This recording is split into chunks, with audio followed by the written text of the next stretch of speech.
System says you are live. Well, I hope I'm alive. If not, it's a pretty good imitation, right? So welcome once again to another reading from the Science of Mind magazine daily guides, courtesy of Creative Life Spiritual Center in Spring, Texas. I'm sure there's lots of spiritual centers around the country are putting out messages, which is excellent. I mean, it's really excellent. There is no competition. We're all just in the process of simply trying to help people to have better lives and help them help other people to have better lives, which is really what I think life is about. It's about being joyful, it's about enjoying life, but it's also about helping other people to do the same thing. Life without helping people, to me, is just a non-event. And one of my big things in life is fairness. I like to see people treated equally and fairly. So that's a big deal for me. It always has been ever since I was a kid.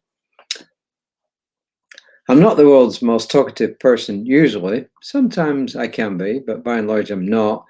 For instance, today we went to a bank to actually try and open an account for one of our nonprofits, which is our Toastmasters Club.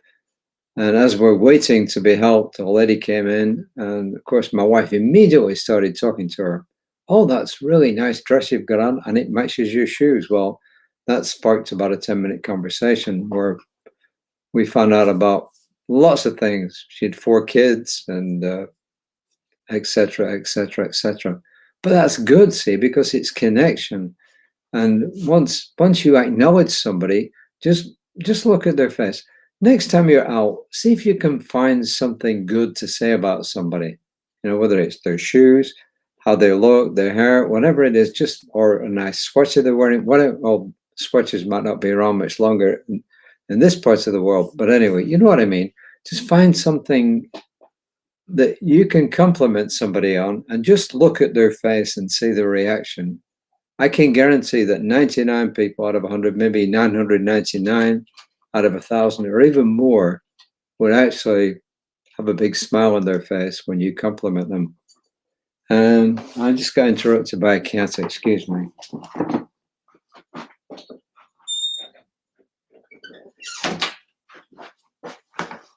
You will notice that one thing Reverend Lisa and I have in common is that we often get pestered or bothered by cats quite often during our broadcast. You know, I thought about putting in an exotic background to this. I'm not quite sure how to do it on live stream. I can do it on Zoom and so on, but I'm not sure how to do it on here. I could probably do it, but then I wouldn't say our background's exotic, but it's definitely interesting, wouldn't you say? I think it's interesting. And believe it or not, the books that you see back there have been read. There's a lot more besides, actually. If you look, this is part of our library, and the cat who was sat in that chair is gone now. Well, having said that, let's get on with the reading. Today's reading is called Abundant Goodness, Abundant Goodness. And the first quote is from our old friend Emma Curtis Hopkins, who lived in a good part of the 19th century until the early 1920s, I think. And she was called the teacher of teachers because she taught a lot of the New Thought leaders. And this is from probably her best known book called Scientific Christian Mental Practice, which is actually a textbook in several of our classes. And from page 90, Emma Curtis Hopkins says this: faith in goodness will feed itself and increase itself in the same way, till we rise and work miracles by reason of it. She says, we do not seem to handle our faith. It handles us. We become faith. We always were our faith. It is, in its intrinsic nature, God himself, herself. One name for God might be faith. So she often equates God with different good qualities. For instance, she would often say, my good is my God and my God is my good. In other words, God and good are equal. And of course, the word gospel in Anglo-Saxon, God in Anglo-Saxon meant good. And spell was news, so it's good news. That's what the word gospel means, good news, God's spell. And some of you probably seen the movie a long time ago, Godspell. Some of Curtis Hopkins telling us that faith and God are equatable. Ernest Holmes just says, God is natural goodness and eternal loving kindness. So God is natural goodness and eternal loving kindness. In other words, you could say God simply is all good qualities that you can think of. And they're all summed up to me in one word, which is love. Or you could say goodness. And this is a nice story here from Reverend Joanne. She says, when the COVID-19 pandemic began, Maryland high school students Drew Pye and Matt Casutano began delivering groceries and medications to elderly neighbors and members of their extended families. It wasn't long before they found themselves asking, quote, what are the people doing who don't have relatives, friends, or neighbors to make deliveries? Unquote. They decided to provide a solution to that problem so that those who were immunocompromised could stay safe in their homes. They formed Teens Helping Seniors, a free delivery service staffed by, guess who? Teen volunteers. She goes on to say, thanks largely to social media and the press, the idea caught on, with requests coming from all over. So they decided to expand the service to wherever there were willing teens to help.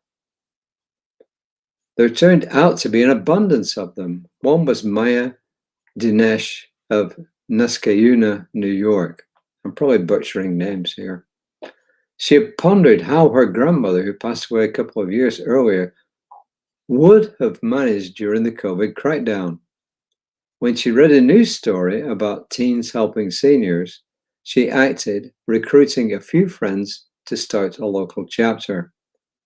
The group soon grew to more than 80 volunteers who made deliveries and helped seniors manage their social media accounts so that they could stay connected with friends and family. The bonds formed by these two generations brought a great deal of joy on each side. Goodness is the nature of spirit. That good is abundant and contagious. The story speaks for itself. Emma Curtis Hopkins said something similar. She said, look for the good and praise it. So what Reverend Joanne is doing here is using a story of people helping other people, I think, to encourage us to look and say, well, where could I help and what could I help doing? A lot of us are members of different nonprofits, and that's one way that we actually help. Some of us are practitioners, some of us are ministers, others are volunteers in different areas. You know, I'm a member of the Woodlands Chamber of Commerce. One of the committees to which I'm a member, teams, if you like, to which I'm a member is called CARES. I'm not going to give you what the acronym stands for, but essentially it's the part of the Woodlands Chamber that interfaces with nonprofits. And every year, usually in April, we put on a volunteer appreciation luncheon. This year it's going to be on April 30th. And what happens is we get a place, we rent a place, we arrange for food, and we invite all the nonprofits who are members of the chamber to send 2 members, typically a staff member and a volunteer, to attend the luncheon for free. And of course, we have lots of opportunities for people to sponsor the event. But the whole point of the event is to recognize the hard work and the good work and the necessary work that each of these nonprofits has done throughout the year. And they are totally wide-ranging. I mean, really. They are everything from looking after disabled people, looking after kids with disabilities, looking after people who need food, like the food bank and so on. Ones that I'm a member of, one of which is the mediation group, dispute resolution center in Montgomery County, where we provide low-cost mediations or sometimes no cost if people are in trouble. And we also provide opportunities for people to come and settle their disputes outside of court. So lots and lots of different volunteer opportunities. And my wife's always encouraging people to get involved. Why? Several reasons.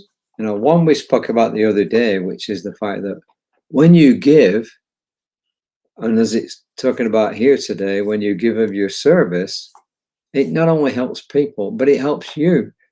As we said, you cannot help but be more joyous when you help somebody else, unless you do it begrudgingly. And I don't recommend that to anybody. If you're going to do it begrudgingly, forget it.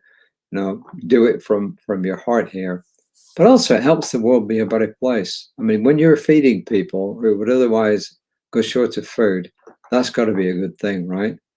When you're helping people who are shut-ins just by going visiting them and letting them talk to you, when these kids help people with their social media accounts, I mean, that's fantastic, because during that lockdown period, most people couldn't go anywhere except for basic necessities like food and so on. Everything, they shut down and went on Zoom or whatever. So they were helping people stay connected. As we talked about before, connection is incredibly important. Connection and community are really important. So what do you think? Abundant goodness. I think it's a great thing to bring forward and to encourage each of us to get involved and stay involved in helping other people and helping our communities and help the world be a better place. And another way you can do that is by prayer. If you know spiritual mind treatment, and or if you want to call it affirmative prayer, you don't have to limit it just to the specific requests come in, which of course we have them coming in and we do pray for people. But you can pray for peace in the world, for instance. I'm convinced when enough of us hold that peace is the norm, guess what will happen? Peace will become the norm. It may seem a long way off, but it's true and it will happen. So enough of my preaching. Well, I am a minister after all, so give me a bit of leeway there.